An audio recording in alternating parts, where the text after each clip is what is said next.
Assalamualaikum warahmatullahi wabarakatuh.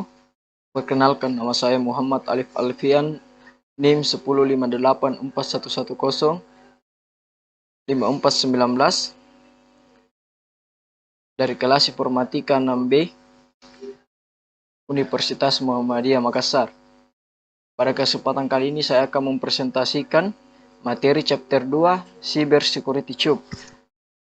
Pada tahun 1991, John McCumber menciptakan kerangka model untuk menetapkan dan mengevaluasi program keamanan informasi dan dikenal sebagai The McCumber Tube, di mana model keamanan ini digambarkan sebagai kotak seperti Rubik Cube 3 dimensi.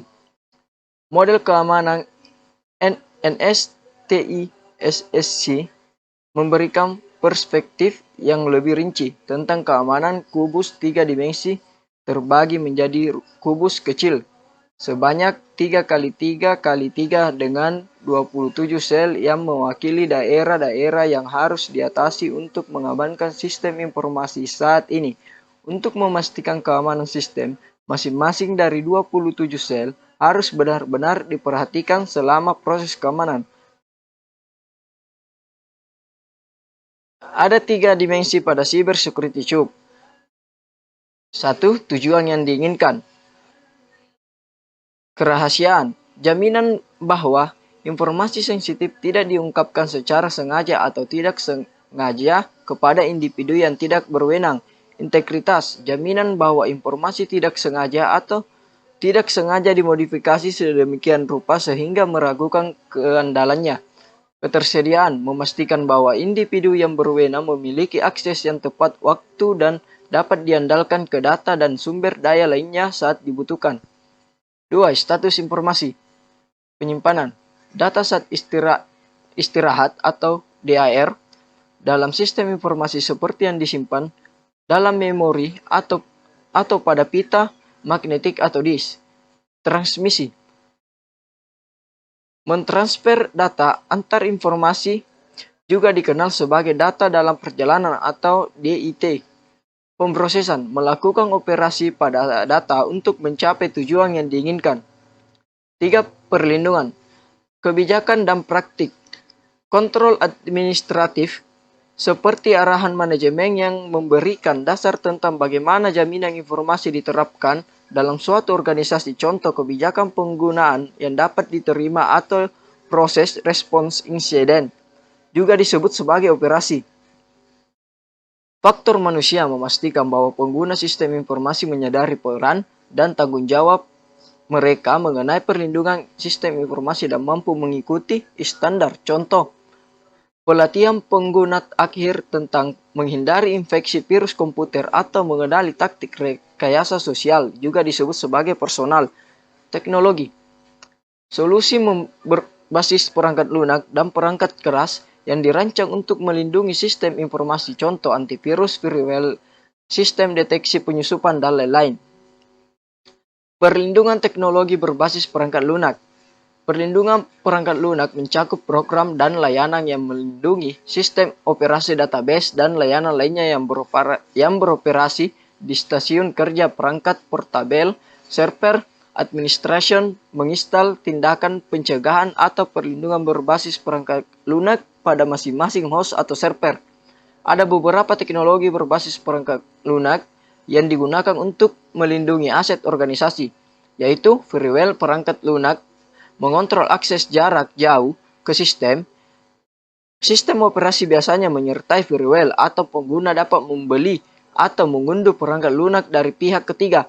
Pemindai jaringan dan port menemukan dan memantau port terbuka di host atau server.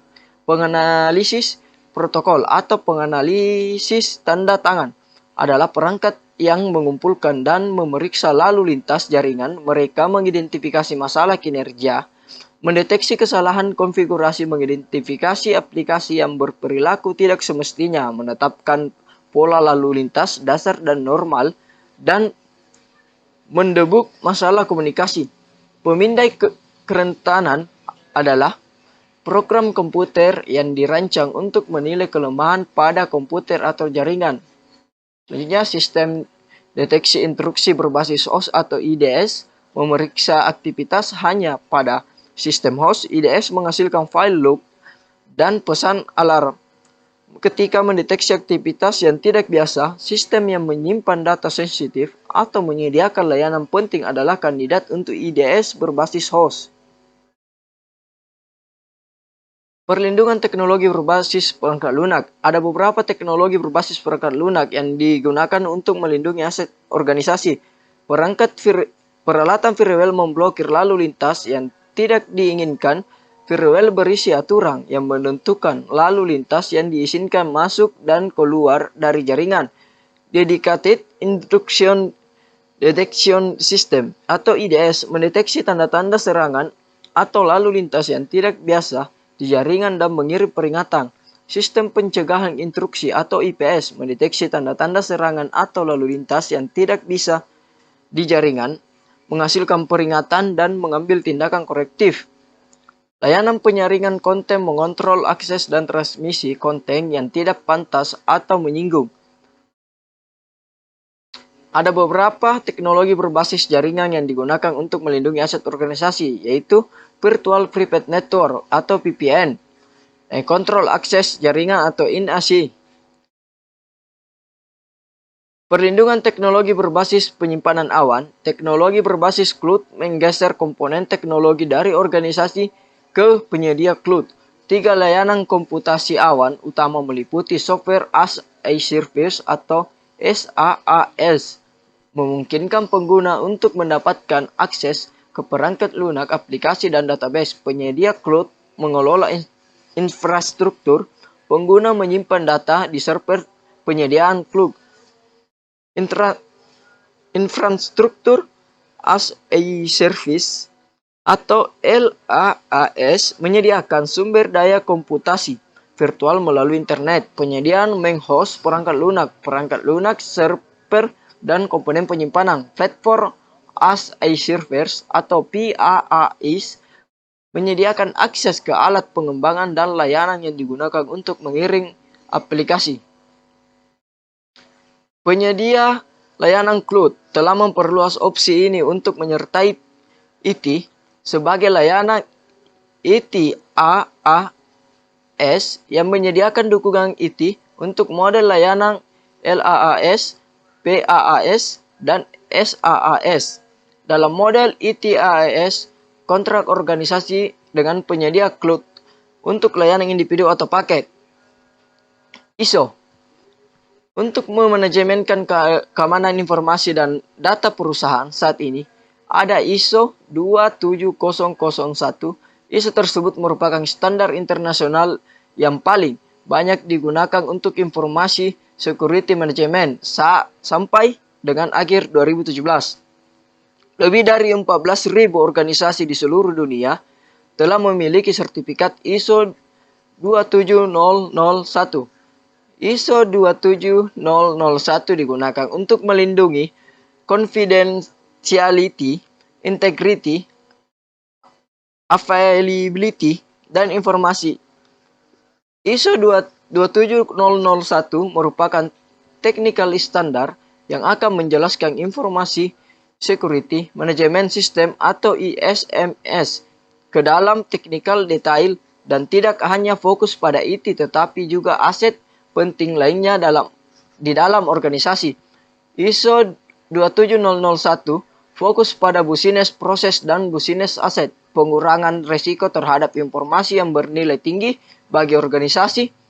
Informasi tersebut dapat terkait ataupun tidak terkait dengan IT, dapat berbentuk ataupun tidak berbentuk format digital. Persyaratan yang harus diterapkan untuk dokumentasi ISMS dijelaskan dalam standar melalui penetapan konten penting, dokumen yang diperlukan, serta spesifikasi dan struktur pemantauan untuk manajemen dokumen seperti proses perubahan dan persetujuan kontrol versi, aturan untuk hak akses dan perlindungan akses, spesifikasi untuk sistem pengarsipan. ISO 27001 merupakan bagian dari ISO 27000. ISO tersebut diterbitkan pada tahun 2009 untuk memberikan gambaran tentang standar ISO 27000 serta dalam konseptual secara umum. Chapter 3. Malware. Malware adalah istilah umum yang merujuk pada perangkat lunak atau lunak apapun yang dirancang untuk menyebabkan kerusakan pada komputer. Malware sendiri adalah singkatan dari malicious software dan mereka dapat merusak file, mencuri data, dan bahkan menyandera perangkat lunak. Komputer yang telah terinfeksi oleh malware biasanya akan memunculkan gejala seperti kinerja komputer lebih lambat, mengirim email tanpa tindakan pengguna, memboot ulang secara acak, atau memulai proses yang tidak diketahui, seperti viruses, worm, trojan, swimming, spyware. Spyware di sini juga menjadi kontroversial karena ketika terpasang untuk alasan yang tidak berbahaya, spyware tetap melanggarnya dan tentunya akan sangat berbahaya bagi penggunanya.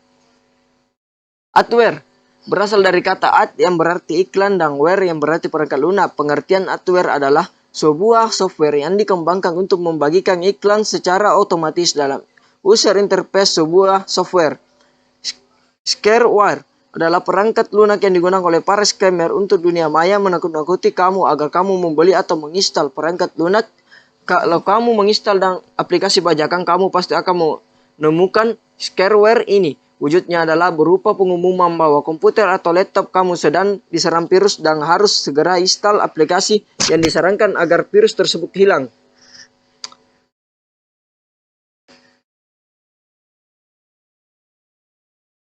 Phishing adalah phishing menggunakan teknologi komunikasi suara. Penjahat dapat memalsukan panggilan dari sumber yang sama menggunakan teknologi voice over IP atau VoIP.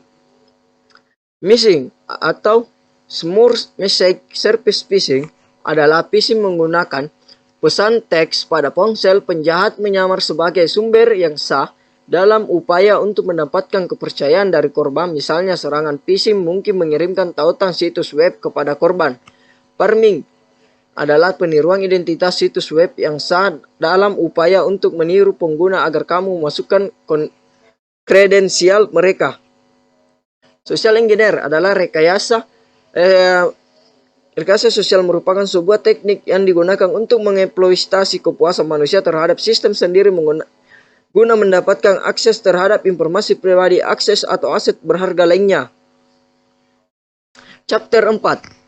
Teknik mengembangkan data rahasia. Kriptografi adalah sebuah proses mengubah pesan untuk menyembunyikan maknanya. Dalam proses tersebut, kriptografi membuat atau menghasilkan pesan tertulis agar buah pesan atau informasi tetap bersifat rahasia. Data atau informasi ini lantas diubah ke dalam sebuah format yang tak terbaca sehingga dapat ditransmisikan atau dikirim tanpa khawatir data pesan ini tersebut diterjemahkan oleh pihak-pihak yang tidak berwenang ke dalam format yang terbaca.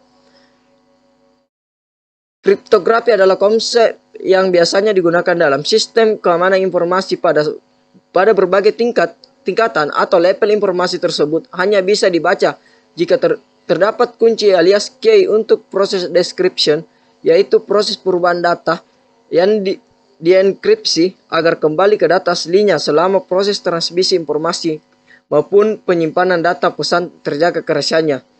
Public key cryptography yaitu salah satu jenis kriptografi public key, yakni metode perlindungan data maupun informasi paling revolusioner dalam 300-400 tahun ke belakang. Symmetric key cryptography, jenis lainnya dari kriptografi adalah symmetric key cryptography atau dalam bahasa Indonesianya kriptografi kunci rahasia. Pada jenis kriptografi satu ini, pengirim maupun penerima pesan atau data hanya memakai satu kunci dalam mendekripsikan serta mengekripsikan informasi. Hash function, sedangkan hash function adalah algoritma enkripsi satu arah atau tidak menggunakan kunci ataupun dalam melindungi data. Komponen kriptografi 1. Plain text. 2. Algoritma enkripsi. 3. Ciphertext. Algoritma deskripsi, kunci enkripsi. 6. Kunci deskripsi. Jenis steganografi, yaitu injection, substitution, transformasi domain, spread spectrum, statistical method, distortion, copper generation, kriteria, steganography, fidelity,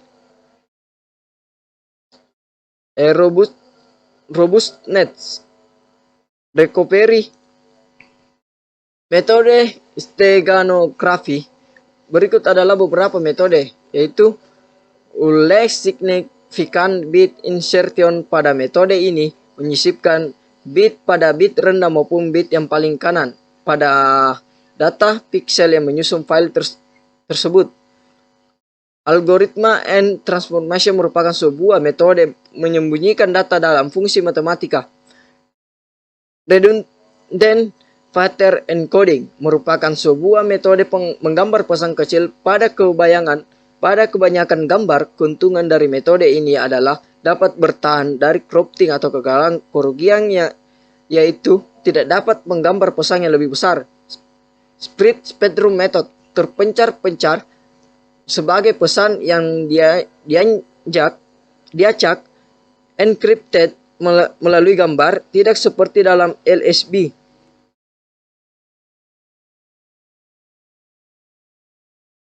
Data masking. Data masking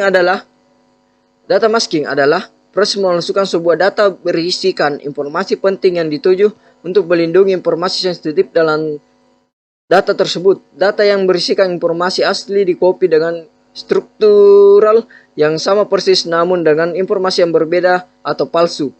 Teknik data masking kerap dilakukan dengan beberapa teknik seperti enkripsi data, pengacakan data, penukaran data, nulling, variasi nilai, dan substitusi data. Enkripsi data itu merupakan metode umum yang dilakukan untuk melindungi suatu data.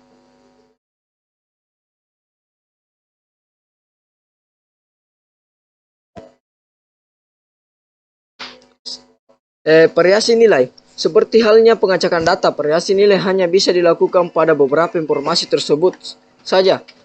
Misalnya pada data harga barang yang telah dipurchase seorang pelanggan. Mungkin itulah presentasi dari saya. Lebih dan kurangnya mohon dimaafkan. Assalamualaikum warahmatullahi wabarakatuh.